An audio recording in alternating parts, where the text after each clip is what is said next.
दो चीजें मार्केट में सबसे ज्यादा मैटर करती हैं। पहला है टेक्निकल एनालिसिस और दूसरा है न्यूज। जिसने ये दो चीजें सही तरीके से समझ ली मार्केट में वो बढ़िया तरीके से काम कर सकता है। हम लोगों ने डिस्कस किया था सोजो एनर्जी लिमिटेड के लास्ट वीडियोस में कि जब तक ये 200 ईएमए के ऊपर ट्रेड कर रहा है तब तक लॉन्ग टर्म इन्वेस्टर्स को यहाँ पैनिक करने की जरूरत नहीं है, क्योंकि 200 ईएमए आपका शिफ्ट होता हुआ फ्रॉम 51 रुपीज 52.70 के आसपास आ चुका है। यानी कि लगातार 200 ईएमए का ऊपर की तरफ शिफ्ट होना चार्ट को एक बुलिश ट्रेंड इंडिकेट करता है फॉर लॉन्गर टर्म। ये चीज सोजो एनर्जी लिमिटेड के अंदर पिछले 8 से 10 महीनों से मिसिंग थी, लेकिन पिछले 2 महीनों में ये चीज आपको नजर आई है 200 ईएमए की टेक्निकलिटी। अब इस सबके बाद में सोजो एनर्जी लिमिटेड ने वापस 58 रुपीज का ट्रिपल टॉप पैटर्न क्रिएट करा। अगर आप पहली बार आए हो चिंता मत करो, मैं आपको सब चीजें बताने वाला हूं। इस वीडियो में आपको बहुत कुछ सीखने को मिलेगा। सिर्फ ये नहीं कि भैया क्या प्राइस चल रहा है, आपको ये भी मालूम पड़ेगा कि तेजी आती है तो कैसे, कितनी और कहां तक। सब्सक्राइब जरूर करना। I am NISM 7 certified market experts गीडिया का मानना है कि सोजो इस समय एक पॉजिटिव टेक्निकल ट्रेंड को फॉलो कर रहा है। ये मानना है मार्केट एक्सपर्ट्स का। बाइंग की रेटिंग यहां पर मार्केट एक्सपर्ट्स की तरफ से है साइडवेज कंसोलिडेशन, जहां पे 58 रुपीज का डबल टॉप सोजो ने क्रिएट करा था।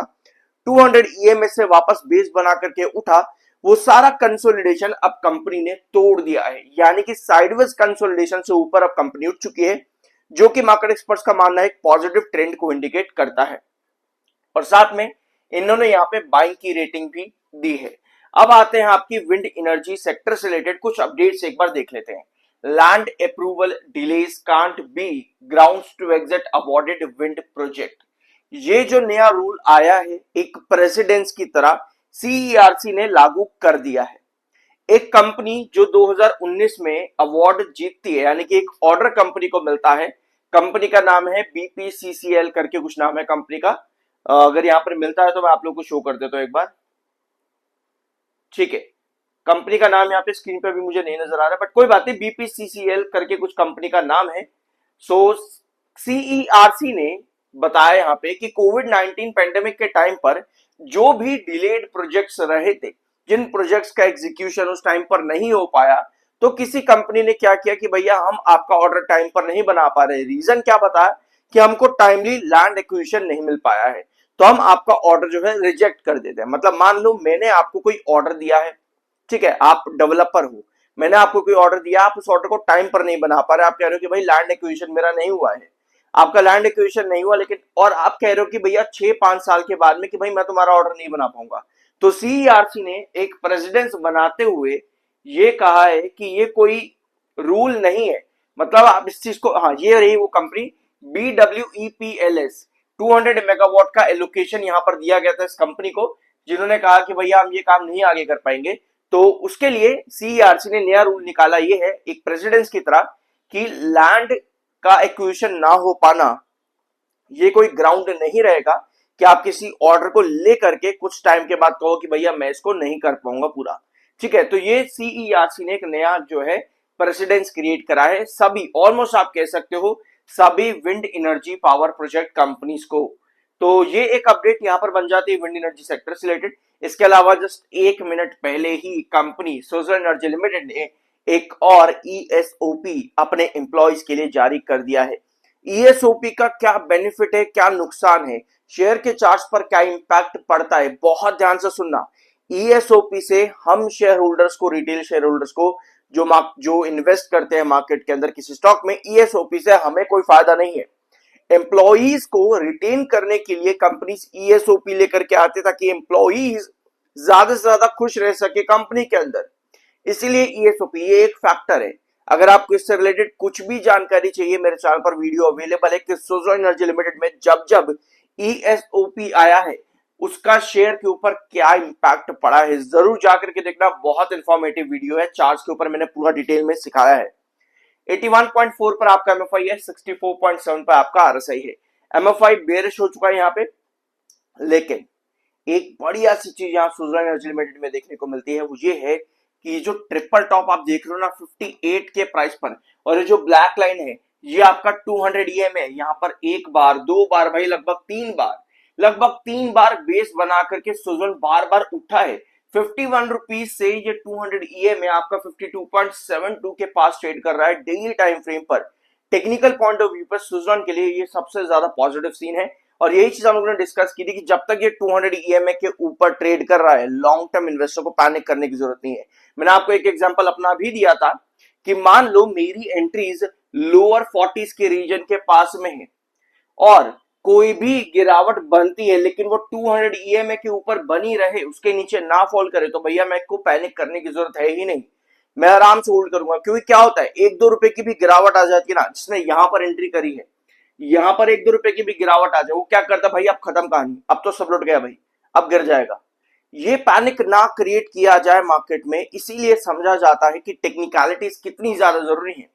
Alright, US Iran trade deal होगी या नहीं होगी, उसको लेकर के चीजें अलग अपनी जगह, क्योंकि उसके बावजूद भी सुज़लॉन ने ये ट्रेंड बना करके रखा 58 से लेकर के ऑलमोस्ट 51 का साइडवेज कंसोलिडेशन, जिसमें एक डबल टॉप क्रिएट करा और ट्रिपल टॉप क्रिएट करने के बाद में 58 रुपीज के ऊपर बेस बना के सुज़लॉन एनर्जी लिमिटेड आराम से बैठा हुआ है।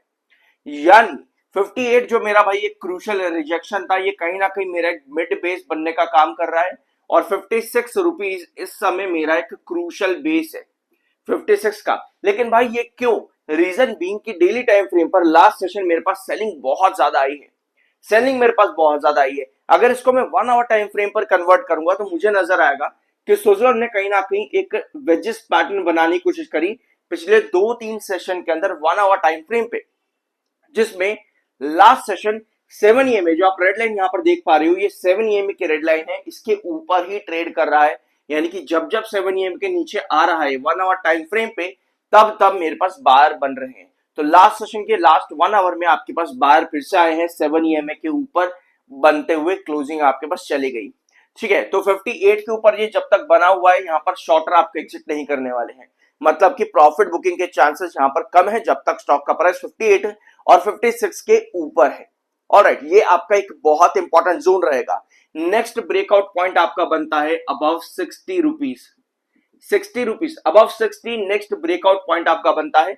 और अगर आप प्रोसेस को लॉन्गर टाइम के अंदर देखोगे यहाँ पे, तो आप लोगों को नजर आएगा कि 60 रुपीज का जो ट्रेंड है ना, ये एक्चुअली में एक बहुत ज्यादा क्रूशल रिजेक्शन रहा है 61 रुपीज का। हम लोगों ने अभी तक जो ब्रेकआउट्स डिस्कस करे वो 200 EMA के अकॉर्डिंग थे, कि जब तक 200 EMA के ऊपर है 58 हम लोगों ने एक टारगेट और अपना डिसाइड करके रखा था as per double top pattern, जहां पर ट्रिपल टॉप भी बना, उसके ऊपर ब्रेकआउट के लिए आपके पास 60 क्रॉस होना और जरूरी है। मतलब यहां पर हम समझ ये रहे हैं कि मेरे को कहां तक लॉन्ग टर्म बने रहना है, क्योंकि जिन्होंने इन लेवल्स पे लॉन्ग टर्म बनने की कोशिश करी भैया वो गिर गए। ऐसा नहीं है कि ये प्राइस कभी नहीं आएगा, ये प्राइस जरूर आएगा, वापस आ सकता है, इसके चांसेस बहुत ज्यादा आए हैं, लेकिन ऐसी गलतियां ना हो इसीलिए हम डिस्कस करते हैं कि एक पर्टिकुलर ट्रेंड जैसे 58 अगर क्रॉस हो रहा है तो नेक्स्ट 60 है, मैं ये गलतियां ना करूं कि फिर से मैं इस तरह के डंप पे आऊं। इसी वजह से हम एक एक ट्रेंड यहां पर समझते हैं कि कौन सा आगे आकर के फॉलो करेगा। तो नेक्स्ट ब्रेकआउट के लिए 60 रुपीज का जो ट्रेंड है वो क्रॉस करना जरूरी है, क्योंकि 1 बार 2 बार 3 बार 4 बार 5 बार ये एक इंपॉर्टेंट रिजेक्शन रहा है। यानी ये एक इंपॉर्टेंट ट्रेंड है जहां पर आपको पहले बेस भी देखने को मिले हैं सुज़लॉन एनर्जी लिमिटेड के अंदर। तो इस ट्रेंड को अगर क्रॉस करने में कामयाब होता है आने वाले महीने हो या आने वाले वीक्स में, तो हम 60 को क्रॉस करते हुए जा रहे हैं टुवर्ड्स 66। ये रहेगा हमारा आने वाले महीनों आने वाले वीक्स का टारगेट सुज़लॉन एनर्जी लिमिटेड के लिए। इस वीडियो में कुछ नया जानने कुछ सीखने को मिला हो, सब्सक्राइब जरूर करना। I am NISM 7 certified. मिलता अगले वीडियो में।